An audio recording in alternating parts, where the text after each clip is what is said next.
간혹 사람들은 복음을 믿고 따르게 된다면 내가 약자가 돼야 된다거나 오히려 여러 가지 자신의 피해를 감수해야 된다고 생각합니다. 하지만 그렇지 않습니다. 복음은 우리를 더 강한 사람으로 만들어줍니다.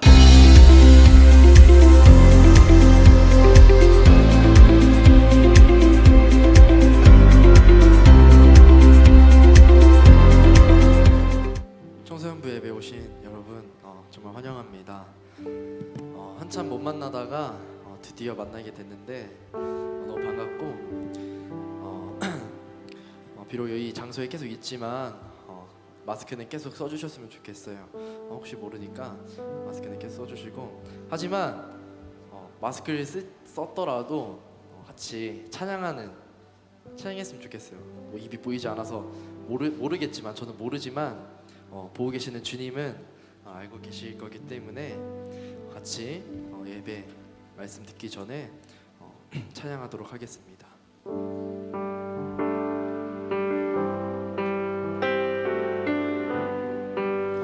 한나의 노래 같이 찬양하겠습니다. 어제와 다른 외로움과 슬픔, 깊은 탄식에 기도할 수 없고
이어서 바로 찬양하도록 하겠습니다.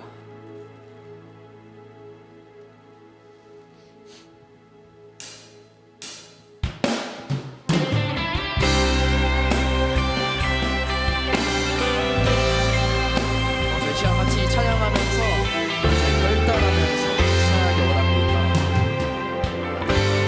주님 다시 오실 때까지 주님 다시 오실 때까지 나는 이 길을 가리라. 좁은 문 좁은 길 나의 십자가 지고 나의 가는 이 길 끝에서 나는 주님을 보리라. 영광의 내 주님 나를 맞아주시니 주님 다시 오실 때까지 주님 다시 오실 때까지 나는 일어나 달려가리라. 주의 영광 온 땅 덮을 때 나는 일어나 노래하리. 내 사모하는 주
본문의 제목은 강한 사람입니다. 우리가 함께 읽은 갈라디아서 4장 12절에서 20절에서 우리는 12절을 먼저 살펴보려고 합니다. 12절을 보면서 여러분들은 무엇을 보았습니까? 바로 복음을 믿고 따르는 사람의 삶의 특징을 보여주고 있습니다. 바울은 갈라디아 사람들에게 이렇게 말합니다. 형제들아, 내가 너희와 같이 되었은즉. 이것이 의미하는 것을 함께 생각해 봅시다. 복음을 믿고 살아가는 것은 세상과의 단절을 의미하지 않습니다. 그 이유는 복음은 어떠한 것에도 얽매이지 않기 때문입니다. 반대로 복음이 아닌 다른 것을 우리가 믿고 그것을 기준 삼아 살아가게 된다면 당연히 우리의 삶은 무엇인가에 얽매일 수밖에 없습니다. 그 결과 나와 기준이 다른 사람들과는 어울리지 않게 되고 내가 갖고 있는 기준에서 다른 기준의 삶의 방식과 사람들을 평가하게 됩니다. 이것이 얽매이는 것입니다. 그러나 복음은 어떠한 것에도 얽매이지 않습니다. 사람들은 자신을 더 강하고 더 좋게 만들어줄 무엇인가를 찾고 그것을 기준 삼아 살아가려고 합니다. 여러분들도 그런 기준을 선택하고 그에 따라 여러분의 삶의 방식을 만들어가고 있습니다. 그렇다면 무엇인가에 얽매이는 기준과 얽매이지 않는 기준 중에 무엇이 더 여러분을 강하게 만들어줍니까? 간혹 사람들은 복음을 믿고 따르게 된다면 내가 약자가 돼야 된다거나 오히려 여러 가지 자신의 피해를 감수해야 된다고 생각합니다. 하지만 그렇지 않습니다. 복음은 우리를 더 강한 사람으로 만들어줍니다. 복음을 믿게 될 때 우리는 다양한 삶의 방식을 갖고 있는 사람들과 어울릴 수 있고 때로는 그들의 방식 안에서 그들을 사랑할 수 있습니다. 그렇게 할 수 있는 이유는 예수님께서 이미 우리에게 그렇게 하셨기 때문입니다. 이것이 진짜 복음의 능력입니다. 그래서 여러분들이 복음에 아주 깊이 들어가도 친구들과의 관계, 나의 어떤 학업, 세상에서 추구하는 모든 것들을 내려놓아야 될 것 같은 생각은 하지 않아도 됩니다. 오히려 복음은 여러분들의 관계, 학업, 세상에서 추구하는 모든 것들의 진정한 의미를 발견하게 하고 그곳에서 어떻게 행동해야 하는지 가장 정확하고 완벽하게 안내해 줄 수 있습니다. 여러분들이 믿고 따르는 복음은 어떻습니까? 만일 여러분들의 믿음이 교회와 세상을 이분화하는 방향으로 가고 있다면 그것은 율법주의적 사고방식이 여러분들에게 있기 때문입니다. 율법적 사고가 무엇입니까? 여러 기준을 정해놓고 나도 그렇게 지키며 살아가고 있으니 당신도 이 기준에 따라 살아가야만 내 관계 울타리 안에 들어올 수 있다고 생각하는 것입니다. 여기에는 옷 입는 스타일, 언어, 행동, 취미, 외모, 인기 등 아주 소소한 것까지 하나하나 다 들어가게 됩니다. 그러나 바울은 그렇지 않습니다. 오늘 본문 12절 내가 너희와 같이 되었으므로 라는 구절이 가장 정확하게 보여주고 있습니다. 바울이 어떻게 그들과 같아졌습니까? 우선 유대인 특유의 다른 사람들, 이방인들을 멀리하는 것을 바울은 포기했습니다. 또한 바울은 율법 아래 있는 사람이었지만 이방인과 있을 때는 그들처럼 행동했습니다. 이방인들이 겪고 있는 문제를 쓸데없고 수준 낮은 문제로 그는 여기지 않았습니다. 그들이 갖고 있는 두려움과 의심, 여러 문제들에 최대한 깊이 들어가 그들을 이해하고 심지어 그들의 감정까지도 공감해 주었습니다. 물론 유대인들과 있을 때는 자신도 율법 아래 있는 사람임을 보여줬습니다. 바울의 이런 모습은 그가 복음으로 살아갔기 때문에 무엇에도 얽매이지 않을 수 있었던 것입니다. 그는 자신이 갖고 있는 권리와 자유를 과감하게 포기할 수 있었습니다. 이것을 우유부단으로 이해해서는 안 됩니다. 바울은 복음의 본질은 놓치지 않은 상태에서 그리스도인이 어떻게 살아가야 하는지 우리에게 가장 정확하게 보여주고 있습니다. 이어서 우리는 12절 뒷부분을 마저 보겠습니다. 너희도 나와 같이 되기를 구하노라. 바울의 자신감이 보입니까? 이 자신감이 어디에서부터 오는 것일까요? 여러분들도 이 정도의 자신감을 갖고 누군가에게 말해본 적이 있습니까? 이해를 돕기 위해 저의 경험을 잠시 말씀드리겠습니다. 한 가지 조심하고자 하는 것은 설교 때 제 이야기를 많이 하는 것입니다. 혹시라도 제가 드러나게 될 것 같은 걱정이 있습니다. 그럼에도 불구하고 이야기하는 이유는 제가 다른 사람들의 이야기 또는 어떤 예화를 잘 모릅니다. 또 그렇다고 그것을 찾기에도 제가 시간이 없습니다. 다만 본문에서 말하고자 하는 것들을 전달하기 위해 또는 이해를 돕는 목적에서 제 경험이 예화가 될 수 있을 때는 말씀을 드리려고 합니다. 이것은 딱히 제가 찾아야 되는 수고와 시간도 절약되기 때문입니다. 그리고 제 이야기이기 때문에 더 진정성 있게 말할 수 있습니다. 평소 제 설교에 대한 약간의 고민을 하고 있던 부분을 잠시 주저주저했습니다. 저는 중학교 때 암기를 어떻게 하는지 알았습니다. 여러분들도 암기 많이 하시죠? 어떤 공부를 하더라도 암기력이 받쳐주지 않는다면 좋은 성적을 받기는 어렵습니다. 그런데 제가 처음부터 암기를 할 줄 알았던 것은 아닙니다. 어떻게 하면 암기를 잘할 수 있을까? 이런저런 방법을 고민하고 찾아봤을 때 그 결과 무조건 쓰면서 외우는 것이 가장 기억에 오래 남겠다라는 사실을 알았습니다. 그렇게 해서 저는 1시간에 한 페이지를 그대로 복붙하는 실력을 갖게 되었고, 암기 과목 시험에서 웬만한 문제는 클리어 했습니다. 이후 친구들이 저에게 찾아와서 암기하는 방법 좀 가르쳐 달라고 했을 때 무조건 쓰고 계속 써서 백지에 한 페이지를 그대로 복사하라고 말해줬습니다. 그때 제가 자신감이 넘치는 톤으로 말했을까요? 아니면 긴가민가한 톤으로 말했을까요? 당연히 자신감이 넘쳤습니다. 그리고 그 자신감은 어디에서부터 나옵니까? 실제 성적에서 나옵니다. 우리 말에 자신감이 담길 때는 그렇게 살아낼 때입니다. 그렇게 살아내지 못하면서 말만 하는 사람들은 딱 말에서부터 이미 자신감이 없습니다. 오늘 본문에서 바울의 톤은 어떻게 느껴지십니까? 바로 이런 자신감이 넘칩니다. 바울은 자신의 속마음을 솔직히 보였고 자신이 고백한 대로 온전히 살아냈습니다. 그렇게 우리에게도 어떤 삶을 살아내는지가 너무 중요합니다. 그로 인해 믿지 않는 사람들이 여러분들의 인생에 관심을 갖게 됩니다. 전도가 왜 어려운지 아세요? 한두 마디의 말로 한순간에 무엇인가 하려고 하기 때문입니다. 믿지 않는 사람들에게 다이나믹한 어떤 일들, 이런 것들은 언제 일어날까요? 우리가 흔히 말하는 이 한 사람이 회심하고 하나님 앞에 돌아오는 그 일, 저는 그 일을 다이나믹한 일이라고 말하겠습니다. 그런 일들은 언제 일어납니까? 그들은 우리의 삶을 들여다봅니다.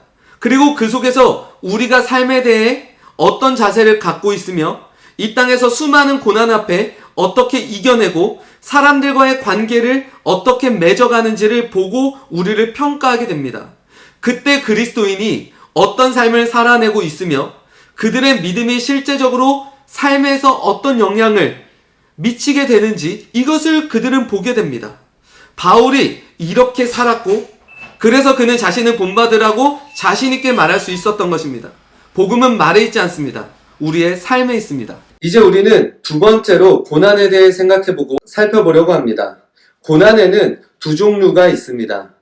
예고가 있는 고난과 예고가 없는 고난이 있습니다. 오늘 13절 본문에서 나오는 바울이 겪고 있는 이 고난은 예고 없이 찾아온 고난으로 볼 수 있습니다. 바울은 예고 없이 육체적 고난을 겪게 되었습니다. 그로 인해 계획에 없던 갈라디아 사람들에게 복음을 전할 수 있게 되었습니다. 반대로 생각해 보면 바울의 육체적 고난이 없었다면 그는 갈라디아 사람들에게 복음을 전하지 않고 계획대로 다른 곳으로 갔을 것입니다. 그러나 하나님은 그에게 고난을 통해 그의 계획을 무산시키시고 하나님의 더 큰 일들을 이루어 가시는 것을 볼 수 있습니다. 이 사실로 미루어 볼 때 우리에게 중요한 것은 고난 자체보다 고난에 대해 우리가 어떻게 대처할 것인가 라는 질문입니다. 이에 대해 함께 답을 만들어 봅시다. 첫 번째 자세는 고난에 대해 우리는 함부로 평가하거나 판단해서는 안 됩니다.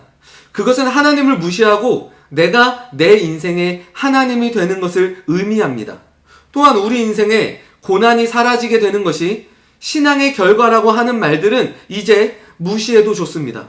언제부터 신앙이 내 인생의 성공 또는 윤택함과 연결이 되었습니까? 이제 막 신앙의 꽃을 피워가는 여러분들에게 이런 토양 위에서 자라나지 않기를 바랍니다. 고난이 우리에게 진짜 고난이 될 때는 그것을 통해 하나님을 생각하지 못하고 내 생각과 내 마음에 이끌려 내 멋대로 가는 것이 진짜 고난입니다. 우리는 고난 속에 숨겨진 하나님의 보물을 발견할 수 있어야 합니다. 그리고 이것이 그리스도인의 수준입니다. 두 번째는 고난을 통해 우리의 성숙이 만들어집니다. 이것은 꼭 기독교뿐만 아니라 일반적으로 고난이 갖고 있는 특징이기도 합니다. 주변을 살펴보면 어린 나이에 이미 벌써 철든 학생들을 볼 수가 있습니다.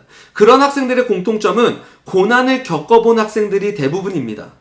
그러나 성경에서 말하는 고난을 통한 성숙은 이런 종류의 성숙과는 조금 다릅니다. 밑에 말씀을 우리가 함께 읽어보도록 하겠습니다. 고린도 후서 12장 7절에서 10절입니다.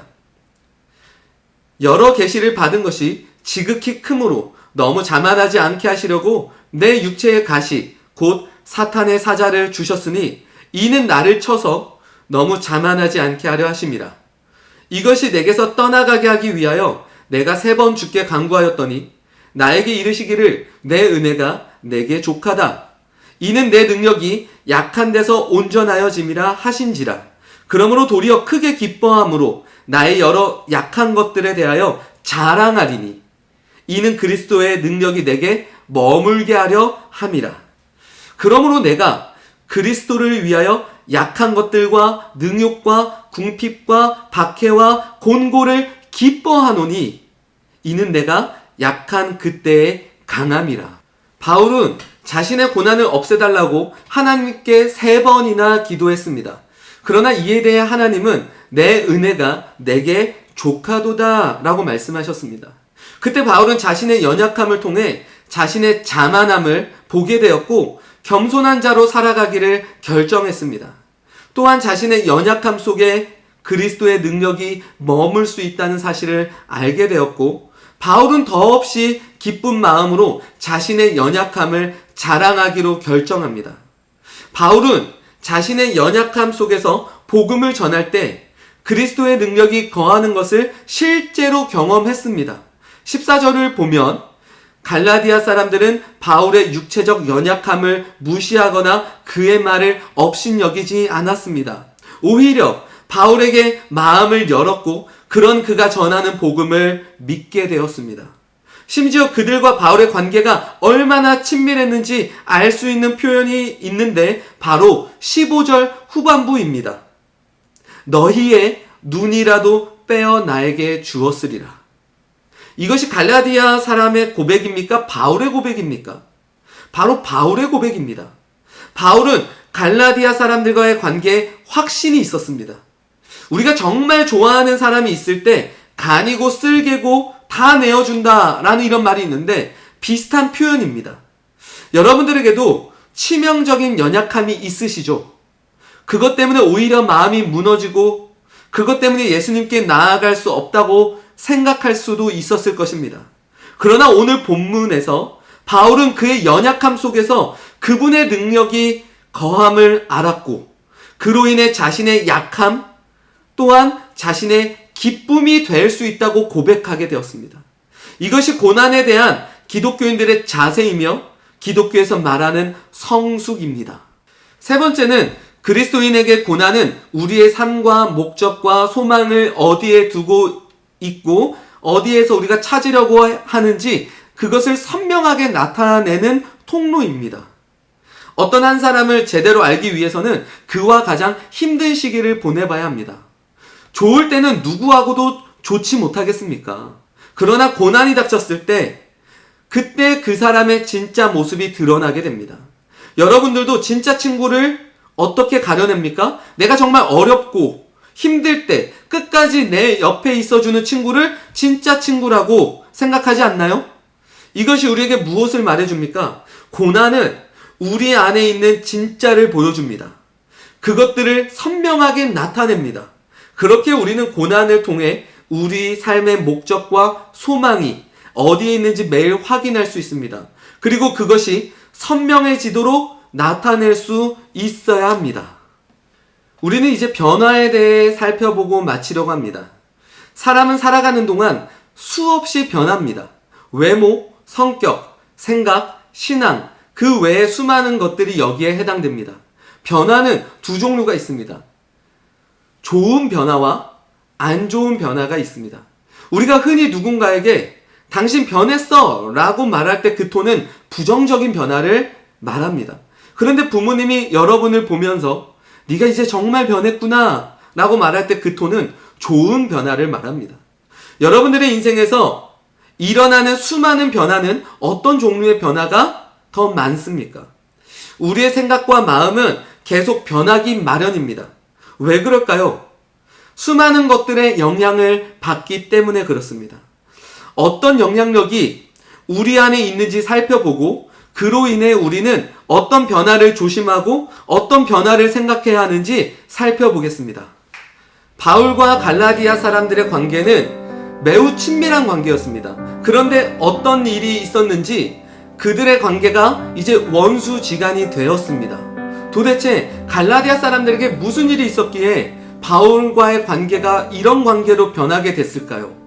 성경에서는 그거에 대해 이렇게 말합니다. 갈라디아 사람들이 복을 잃어버렸기 때문이라고 말하죠. 여기서 말하는 이 복이 무엇입니까? 하나님의 말씀을 듣고 하나님 뜻대로 살고자 하고 하나님의 그 뜻이 내 뜻이 되어져 가는 것들이 기쁘고 즐거워하는 것이 복인데 그것이 그들에게 사라졌다라고 말을 합니다. 그래서 바울이 이제 참된 말을 아무리 하더라도 갈라디아 사람들은 바울의 그 말을 듣지 않습니다. 바울과의 관계가 이미 무너졌습니다. 우리 안에도 이런 이야기들은 충분히 있을 수 있습니다. 여러분들이 잘 알고 있는 어떤 한 사람이 함께 예배를 열정적으로 드리고 하나님의 뜻을 따라 살아가는 그 기쁨을 함께 공유하며 살아갔던 이 사람이 1년 동안 어떤 일이 있었는지 완전히 다른 사람이 돼서 나타난 것입니다. 그때 우리가 아무리 그에게 복음에 대해서 그리고 신앙에 대해서 아무리 참된 말들을 아무리 많이 하더라도 그 사람은 우리의 말을 듣지 않는 상태가 돼버린 거죠. 왜 그렇습니까? 바로 성경에서 말하는 이 복이 없어졌기 때문입니다. 그렇다면 우리는 자연스럽게 이 질문을 해야 합니다. 이 복은 왜 사라졌을까요? 우리는 그 원인에 대해 한 번 더 생각해 봅시다. 그 복이 사라지게 된 이유는 바로 영향력 때문입니다. 오늘 우리가 읽은 본문에서는 바로 거짓 교사들이라고 나옵니다. 거짓 교사들은 갈라디아 사람들이 갖고 있는 이 하나님의 복을 그들은 계속해서 공격했습니다. 그리고 그들의 거짓된 가르침을 통해서 그들에게 열심을 다하게끔 그들을 만들어 갔습니다. 거짓 교사들은 하나님에 대해서 열심을 갖게 하지 않았고 그들이 말하는 것들에 대해 열심을 갖도록 그들을 계속해서 설득했습니다. 그 결과 갈라디아 사람들은 하나님과의 관계가 멀어지기 시작하죠. 이 영향력은 하나님과 우리의 관계를 이간시키는 영향력입니다. 오늘날에도 이런 영향력들은 얼마든지 있습니다. 우리가 세상에서 살아가다 보면 세상의 수많은 영향력들은 우리에게 변화를 계속해서 요구하는데 그 변화의 가장 중심에는 하나님과 우리의 관계를 이간시키는 것입니다. 우리는 이런 영향력을 조심해야 합니다. 이런 영향력에 그대로 노출돼서 살아가게 된다면 오늘 본문에서 말하는 진리를 향한 이 하나님에 대한 마음, 이 복이 우리 안에 사라지기 때문이죠. 그때는 아무리 우리 주변에서 우리의 동역자들이 좋은 이야기를 해주더라도 정말 진실된 이야기를 해주더라도 격려와 위로를 해주더라도 듣지 못하는 상태가 될 수 있습니다. 오늘 본문의 갈라디아 사람들이 지금 그렇게 된 것이죠. 여러분들이 지금 어떤 영향력 속에서 어떤 변화를 꿈꾸며 살아가고 계십니까? 그 영향력의 본질을 볼 수 있기를 바랍니다. 우리는 하나님, 성령님으로 인한 변화를 꿈꿔야 합니다. 그 변화가 나를 이끌어 가야 합니다. 바울은 이런 갈라디아 사람들을 보면서 포기하지 않습니다. 바울이 인간관계를 맺고 믿지 않는 자들 또는 변질되었던 자들 그리고 계속해서 사람들과의 관계에 있어서 바울은 해산하는 수고를 겪는 고통으로 그들과의 관계를 해나갔습니다. 이것이 우리에게 또 무엇을 도전하게 합니까? 우리가 살아가는 모든 관계들에 있어서 우리는 바로 이렇게 섬김의 자세로 나아가야 합니다. 어느 정도의 섬김일까요? 바로 해산의 수고. 저는 이 해산의 수고를 간접적으로밖에 경험을 해보지 못했지만 간접적인 경험으로도 그것이 얼마나 어렵고 얼마나 그 고통이 큰지 예상이 됩니다. 해산의 수고가 있는 관계를 맺어가는 것이 바로 그리스도인이죠. 그래서 소홀하지 않습니다. 우리 주변에 살아가는 모든 사람들과의 관계에 있어서 우리는 소홀하게 대하지 않습니다.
약속 지키시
큰 길을 만드시는 주, 큰 기적을 행하시는 주, 그는 나의 하나님.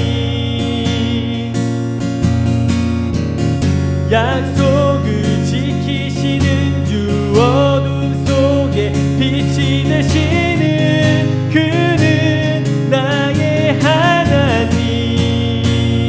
나의 하나님, 나의 하나님, 나의 하나님, 나의 하나님, 나의 하나님, 나의 하나님, 나의 하나님, 나의 하나님.